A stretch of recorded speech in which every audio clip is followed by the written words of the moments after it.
Election commission of Pakistan ने senate के मुख्तलिफ अरकान की कौमी और सूबाई असम्बली के रकुन के तौर पर हलफ उठाने से खाली होने वाली नशिस्तों पर ज़िमनी इंतखाबात का शेड्यूल जारी कर दिया।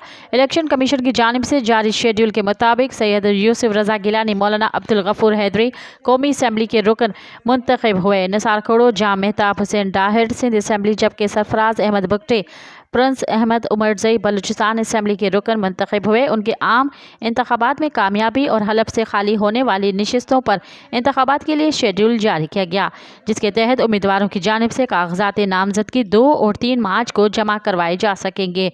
उम्मीदवारों की इब्तदाई फहरिस्त 3 मार्च जबकि उनकी जांच पड़ताल 5 मार्च को होगी। मज़ीद ख़बरन ऐं तफ़सीलात लाइ विज़िट कयो असांजी वेबसाइट www.awamiNewsHD.com ऐं ॾिसंदा रहो अवामी न्यूज़ HD।